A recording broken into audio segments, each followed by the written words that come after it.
Welcome back friend. Today we are going to learn about basis of accounting system यानी accounting system के कौन से methods है. See?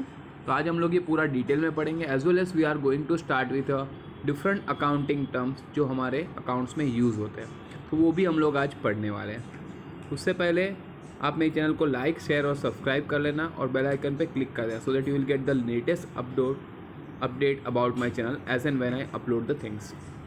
तो देखिए यहाँ पे हम लोग स्टार्ट करते हुए वीडियो. बेसिस ऑफ अकाउंटिंग कौन सा है? तो अकाउंटिंग के 3 बेसिस होते हैं, यानी कि 3 मेथड्स है. पहला बेसिस बोला जाता है कॉमन कैश बेसिस, दूसरा बोला जाता है अक्रूवल और मर्केंटाइल बेसिस, और तीसरा है मिक्स और हाइब्रिड बेसिस. अब ये तीनों के बारे में डिटेल्स में आपको बताता हूँ.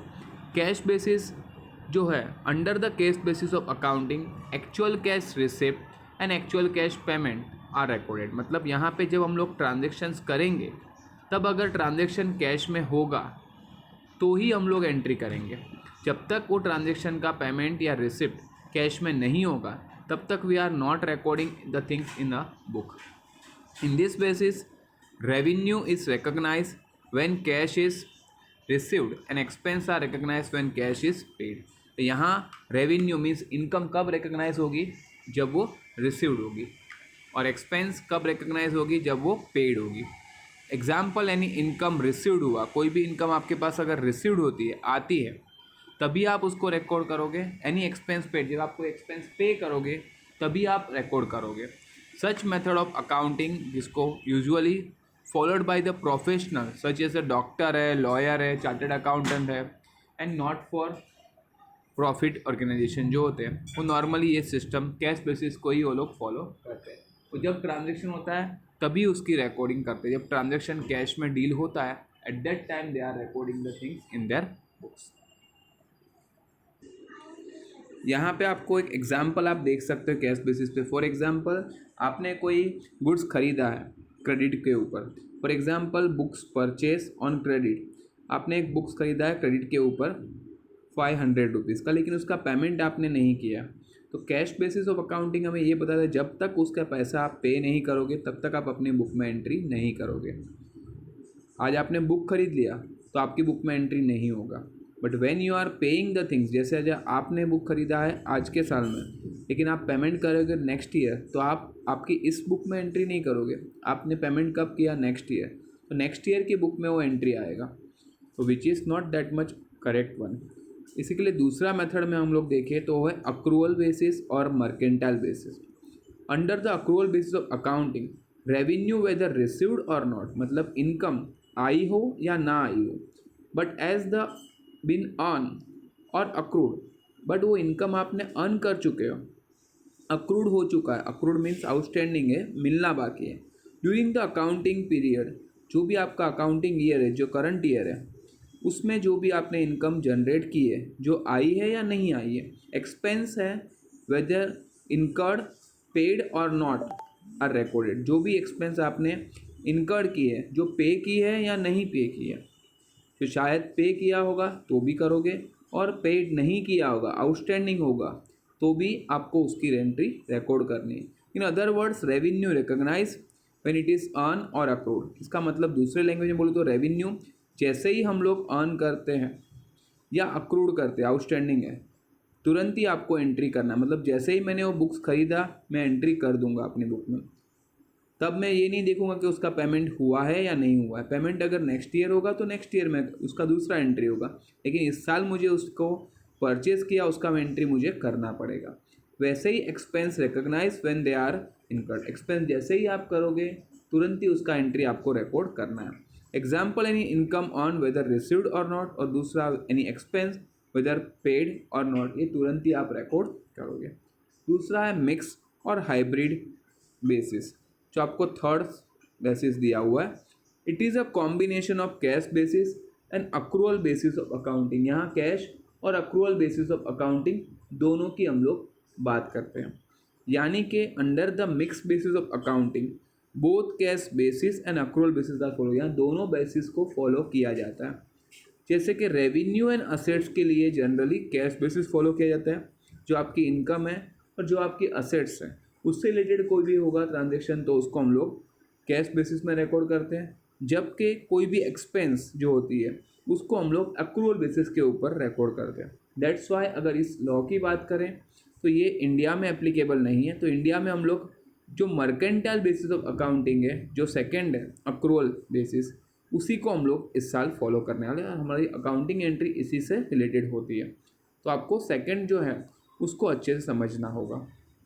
नेक्स्ट आपको जो दिए हुए it is a qualitative characteristics of accounting information.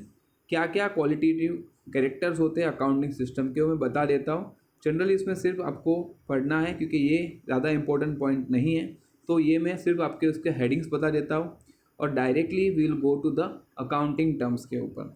तो qualitative characteristics of accounting information कौन सा है? पहला है रिलायबिलिटी ऑफ अकाउंटिंग इन्फॉर्मेशन, कि सबसे पहला जो अकाउंटिंग इन्फॉर्मेशन है it should B reliable one, उसके ऊपर आप भरोसा कर सको, वैसे वो रिलायबल होने चाहिए। दूसरा है रिलीवेंस ऑफ अकाउंटिंग इन्फॉर्मेशन, वो जो अकाउंटिंग इन्फॉर्मेशन है वो आपके लिए कुछ ना कुछ रिलीवेंट हो, it should be important for some things और others. Third one is understandability of accounting information, कि अकाउंटिंग इन्फॉर्मेशन जो है वो सामने वाले को अंडरस्टैंड होनी चाहिए, वैसी सूटेबल लैंग्वेज में यूज़ होनी चाहिए, तो it should be understand to the people और audience. And fourth is comparability of accounting, तीसरा होता है अकाउंटिंग इन्फॉर्मेशन को आप कंपेयर कर सको, तभी उसको क्वालिटी अकाउंटिंग बोला जाता है, कि आप ऑलवेज आपके करंट ईयर को पास्ट के साथ कंपेयर करते हो, तो for comparing purpose accounting information use होता है। तो ये है कुछ क्वालिटेटिव कैरेक्टर अकाउंटिंग इन्फॉर्मेशन के। इसके बाद डायरेक्टली हम लोग जाते हैं बेसिस ऑफ अकाउंटिंग टर्मिनोलॉजी के ऊपर। 1.7 topic, in order to have a better understanding of accounting it is necessary to know meaning of certain basic term used in the accounting terms में कुछ जो होते हैं वो आपको टर्म्स सीखना ज़रूरी है, जो आपको काफ़ी इम्पोर्टेंट है, जो आपको अकाउंटिंग में यूज़ हो गए। Accounting is versatile system which serves a large number of purpose in the modern business world। कि आज मॉडर्न बिजनेस वर्ल्ड में अकाउंटिंग टर्म जो है बहुत वर्सेटाइल है, तो उसको समझना बहुत ज़रूरी कि कौन से टर्म्स को क्या बोलते हैं और टर्म्स का मीनिंग क्या होता है।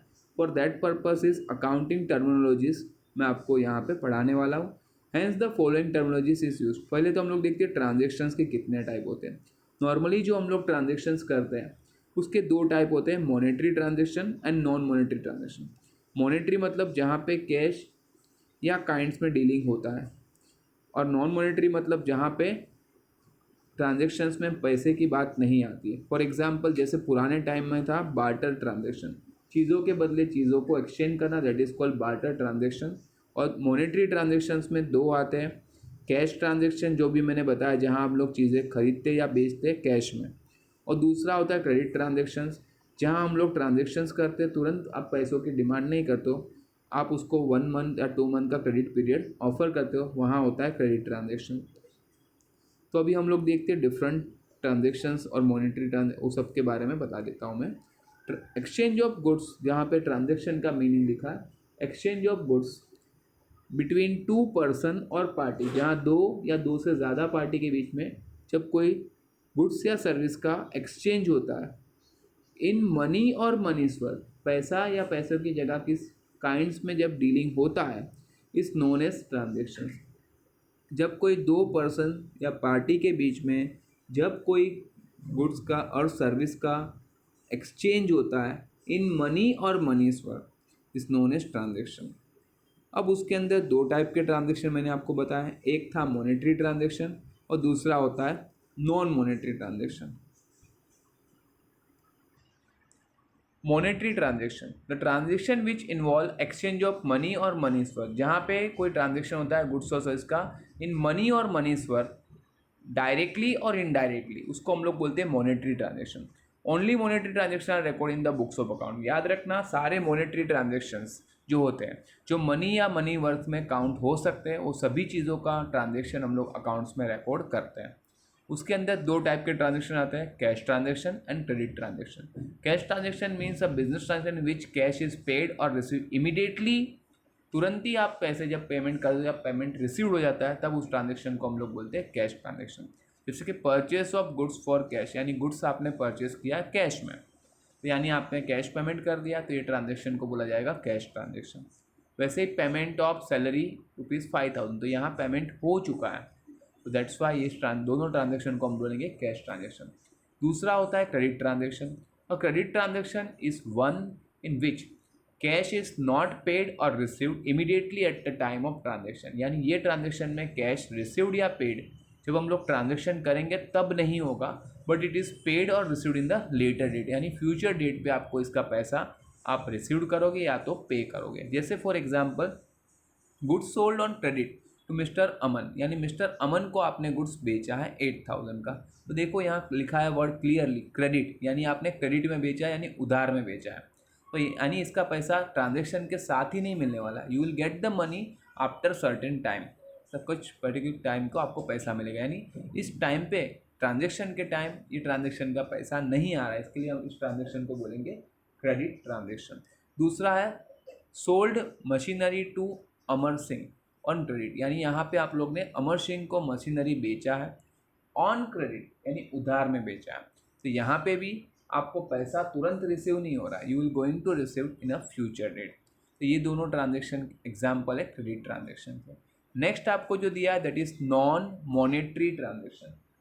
नॉन मॉनेटरी मीन्स जो हम लोग ने मॉनेटरी का एग्जाम्पल दिया था मीनिंग उसका ऑपोजिट, जो ट्रांजेक्शन में मनी या मनी वर्थ नहीं होता है डायरेक्टली और इनडायरेक्टली, उस ट्रांजेक्शन को हम लोग बोलते हैं नॉन मॉनेटरी ट्रांजेक्शन। तो वहाँ लिखा है the transaction which does not involve any exchange of money और मनीज वर्थ डायरेक्टली और इनडायरेक्टली, उसको हम लोग बोलते हैं non monetary transaction. Exchange of one thing against the another is called barter exchange. जैसे बार्टर एक्सचेंज में था एक चीज़ के बदले आप दूसरी चीज़ को एक्सचेंज करते हो, तो वहाँ पे मनी या मनी पर कोई डायरेक्टली कनेक्ट नहीं होता है, दैट्स वाई उसको हम लोग बोलते हैं non monetary transaction. For example यहाँ पे अभी आगे के टर्म्स आपको थोड़े सीखने हैं, तो यहाँ पे मैं बता रहा हूँ। पहला टर्म्स आपको दिया है entry.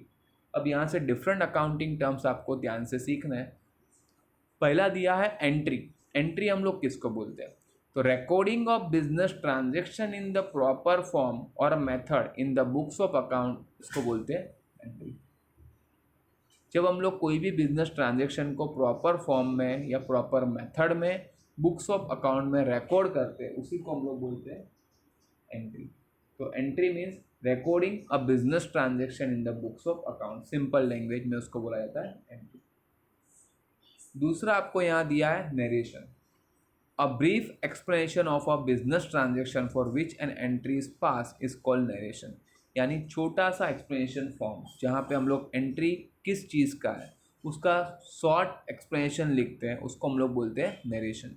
It is a brief explanation of entry, simple word में आपको इतना लिखना है।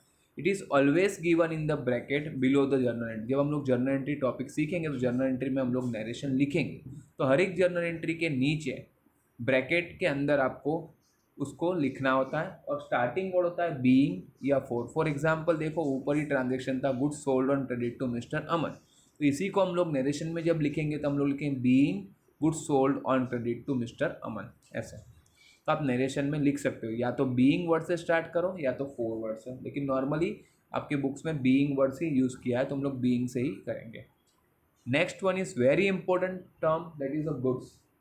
गुड्स बहुत इंपॉर्टेंट टर्म्स है, ये पूरे साल आपको याद रखना पड़ेगा, और बाकी सब भी है लेकिन गुड्स को आपको पहले समझना पड़ेगा कि बहुत सारी जगह पे जो स्टूडेंट्स हैं वो वहाँ मिस्टेक्स कर लेते हैं, तो ये आपको अच्छे से समझना है फ्रेंड्स।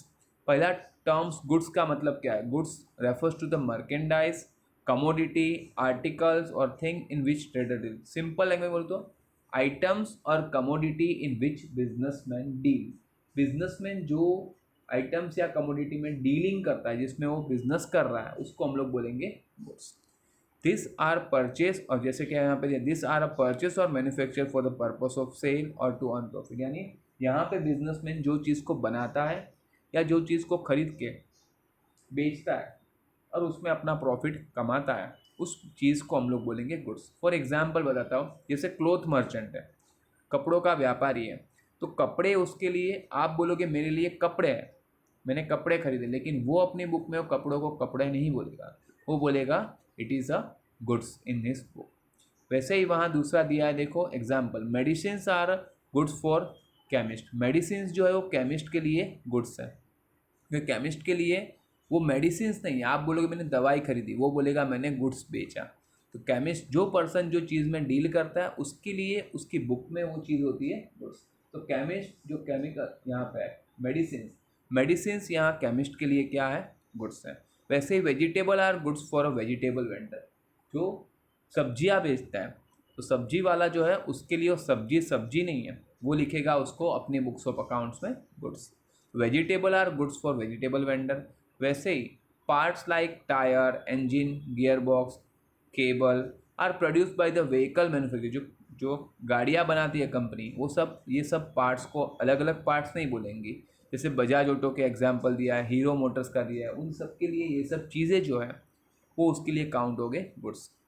तो यहाँ पे मैंने आपको आज कुछ टर्म्स बताए। नेक्स्ट जो टर्म्स है कैपिटल एंड ड्राइंग 1.7.2, वो मैं कल नए वीडियो में अपलोड करूँगा। तो यहाँ तक तब तक आप रिवाइज कर लीजिए। And if you any difficulty और doubt related to this, write me in the comment section. मुझे फीडबैक ज़रूर देना कि आपको ये वीडियो कैसा लगा। और अगर आपको चैनल लाइक है आप करते हो तो इसको सब्सक्राइब और शेयर कर देना और बेल आइकन पे क्लिक कर देना, so that you will get the my video as soon as I upload the things. Thanks for watching, bye for the day.